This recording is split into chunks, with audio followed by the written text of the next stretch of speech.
अस्सलाम वालेकुम दोस्तों, तुम देखते पे लुडन पंजाब टीवी ते मैं तेरा मेजबान मोहम्मद अहमद। सब तो पहले जनाब अपने चैनल लुडन पंजाब को करना है सब्सक्राइब, बेल आइकन करना है प्रेस ताकि मेरी आने वाली अच्छी और बेहतरीन वीडियो जनाब मेरे वीर देखन। सब तो पहले जनाब वीरां वास्ते आज सानी वास्ते कई फार्मिंग वाले वीरां ने जनाब कहा सी भाई अहमद कोई अच्छा कट्टा, चंगा नस्लदार कट्टा, कद काठ वाला कट्टा कोई अच्छा अगे आवे तो जनाब सानू वीडियो पानी है, चेक कराना है।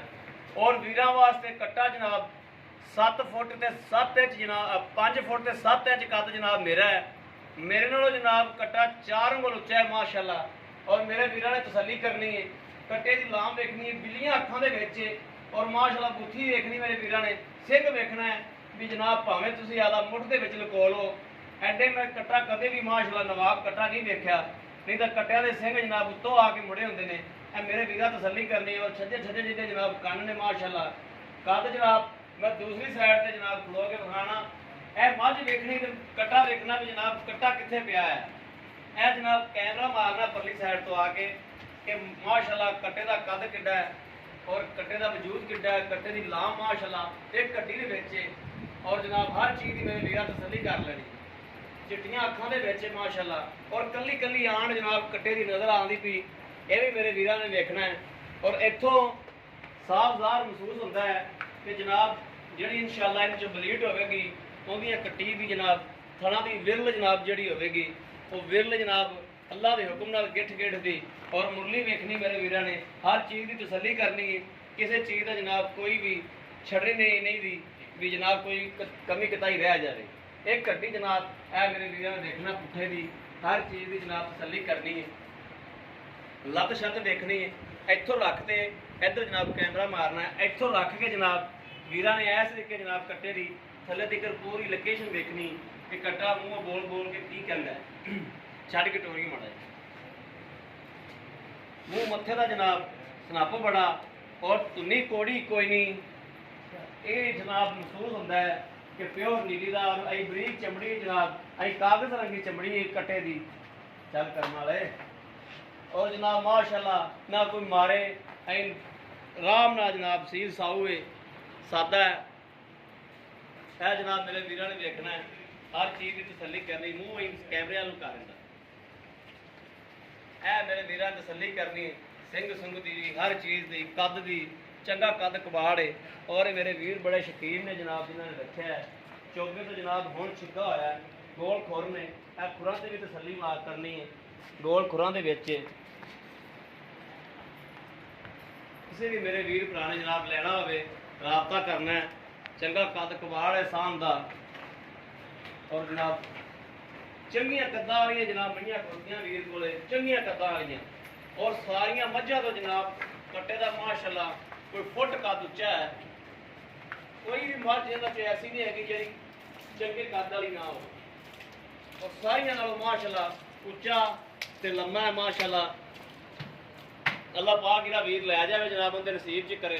और किंगरी वाला सिंह है जनाब, यह भी मेरे वीरां ने देखना है, किंगरी बनी अगे भी और पिछे भी, हर चीज़ की मेरे वीरां ने तसल्ली कर लेनी है। तसल्ली जनाब जो तसल्ली हो जाए उदों मंगना है भी भाई हम कट्टा लै दो। धुनी कोड़ी भी कैमरा मार देना, धुनी कोड़ी भी जनाब कोई नहीं है, इस चीज़ की भी तसल्ली कर लेनी। कद बड़ा माशाअल्लाह बच कट्टे कोले और लाम बड़ी है।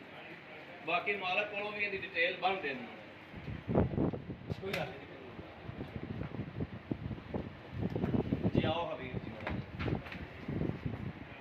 है जनाब मेरे वीरां ने वेखना है भी माझां दे विच खलोता है माशाअल्लाह ते कद की जनाब वंड करता पिया होएगा भी कद किड्डा है। और फार्म जनाब वीरां ने बनाया कि छोटा जिहा इन्हां रखा है। आओ भैया अस्सलाम वालेकुम जी। भाजी पहले अपना नाम दसना है कि अपना नाम की है? मेरा नाम मोहम्मद आतिफ। मोहम्मद आतिफ। भाई आतिफ आप किहड़े शहर च मौजूद करें? बुरे वाला बूरा वाला सिटी। आप बूरा वाला सिटी के विच मौजूद आ? हाँ जी हाँ जी, शहर के विच। शहर के विच मौजूद है, ठीक हो गया। भाई अपना जिहड़ा कट्टा है ये मूँह किवें? मुँह छिगा हो गया जी, मूँह छिगा हो गया, कितनी कुछ देर हो गई छिगे? यानी कोई महीना भी तो पहले होया। की तो पहले है, ठीक। अच्छा इनका की लै लिया? मारदा मूरदा तो नहीं नहीं जी, बिल्कुल कोई मारदा किसी नहीं, ने कोई कुछ- नथ वगैरह कोई नहीं पाई हुई है। ਬਸ ਇਹ ਆਪਾਂ ਸਾਂਝੀ ਵਾਸਤੇ ਰੱਖਿਆ ਹਾਂਜੀ ਹੈ। ਬਸ ਮੱਝਾਂ ਵਾਸਤੇ ਰੱਖਿਆ ਹੈ। ਠੀਕ ਹੈ। ਅੱਛਾ, ਤੇ ਇਹਦਾ ਕੀ ਲੈ ਲੈਣਾ ਜਿਹੜਾ ਲੈ ਲੈਣਾ ਮੁਨਾਸਬ ਜੇ ਪੈਸੇ ਜਿਹੜੇ ਨੇ? ਕੱਟਾ ਤੁਸੀਂ ਦੇਖ ਲਓ, ਹਰ ਪਾਸਿਓਂ ਸ਼ੌਕੀਨ ਹੈ ਪੂਰਾ। ਪੂਰਾ ਕੱਦ ਕੱਟਾ। ਦੇਖ ਲਓ ਤੁਸੀਂ, ਨਸਲ ਦੇਖ ਲਓ, ਇੱਕ ਹੱਡੀ ਦਾ ਸਿੰਘ, ਹਰ ਚੀਜ਼ ਪੂਰੀ ਹੈ। ਹਰ ਚੀਜ਼ ਪੂਰੀ, ਕੋਈ ਸ਼ੱਕ ਤੇ ਕੱਟਾ ਤਾਂ ਹੈ ਵੈਸੇ 3.5 ਲੱਖ ਦਾ। ਜੀ, ਠੀਕ ਹੋ ਗਿਆ। ਠੀਕ ਹੋ ਗਿਆ। ਤੇ ਦੇਣਾ ਕਿੰਨਾ? ਕੱਟਾ ਹੁਣ ਜ਼ਰੂਰਤ ਹੈ ਤੇ ਕੱਟਾ ਤਕਰੀਬਨ ਅਸੀਂ ਦੇ ਦਾਂਗੇ ਇਸ ਟਾਈਮ 2,70,000 ਦਾ। 2,70,000 ਦਾ। ਇਹਦੇ ਵਿੱਚ ਜੇਕਰ ਆਪਣੇ ਕੋਲ ਕੋਈ ਵੀਰ ਮੰਗੇ ਤੇ ਪਿਆਰ ਮੁਹੱਬਤ ਹੋ ਜਾਏਗਾ। ਹਾਂਜੀ ਥੋੜਾ ਬਹੁਤ ਹੋ ਜਾਏਗਾ, ਲੇਕਿਨ ਕੱਟਾ ਵੀ ਤੁਸੀਂ ਦੇਖੋ, ਕੱਟਾ ਵੇਖ ਕੱਟਾ ਲਿਆ ਨਜ਼ਰ ਆਏਗਾ ਜਦੋਂ ਦੇਖੇਗਾ ਕੱਟੇ ਪਤਾ ਦਾ ਲੱਗਾ। ਕੱਦ ਦੇਖ ਲਓ, ਹਰ ਚੀਜ਼ ਵੇਖ ਲਈ, ਹਰ ਚੀਜ਼ ਦੀ ਤਸੱਲੀ ਕਰ ਲਈ ਹੈ। ਸੀਲ ਬਹੁਤ ਸਾਰੇ ਜਾਨਵਰਾਂ ਤੋਂ ਜਨਾਬ ਉੱਚਾ ਮਹਿਸੂਸ ਹੁੰਦਾ ਪੈਂਦਾ ਹੈ। ਬਹੁਤ ਜ਼ਿਆਦਾ ਸੀਲ ਤੇ ਠੀਕ ਹੋ ਗਿਆ ਜਨਾਬ। ਅਗਰ ਕਿਸੇ ਵੀਰ ਨੇ ਵੀ ਆਪਣੇ ਕੋਲ ਮੰਗਿਆ ਫਿਰ ਤੁਹਾਡਾ ਰਾਬਤਾ ਕਰ ਲਾਂਗੇ ਅਸੀਂ। ਔਰ ਪਿਆਰ ਮੁਹੱਬਤ ਕਰਨੀ ਵੀਰਾਂ ਵਾਸਤੇ, ਖੁਸ਼ੂਸੀ ਜਿੰਨੀ ਹੋ ਸਕੀ ਹਾਂ, ਖੁਸ਼ੂਸੀ ਕਰਨੀ। ਠੀਕ ਹੈ। ਜੀ, ਮੇਰੇ ਵੀਰਾਂ ਨੇ ਵੇਖਿਆ, ਹਰ ਚੀਜ਼ ਦੀ ਤਸੱਲੀ ਕਰ ਲਈ, ਮਾਲਕ ਕੋਲੋਂ ਵੀ, ਔਰ ਡੰਗਰ ਵੀ ਵਿਖਾਤਾ ਹੈ ਜਨਾਬ, ਕੱਟਾ ਵੀ ਵਿਖਾ ਦਿੱਤਾ ਹੈ। ਮੂੰਹ ਤੋਂ ਛਿੱਗਾ ਜਨਾਬ, ਛਿੱਗਾ ਹੀ ਤੋਂ ਪਹਿਲੇ ਹੋਇਆ ਹੈ, ਪਹਿਲੇ ਚੌਗਾ ਸੀ। ਔਰ ਜਨਾਬ ਤਸੱਲੀ ਮੇਰੇ ਵੀਰਾਂ ਨੂੰ ਹੋ ਗਈ ਹੈ। ਆਹ 3-4 ਮਹੀਨਿਆਂ ਦੇ ਵਿੱਚ ਫਿਰਦਾ ਜਨਾਬ।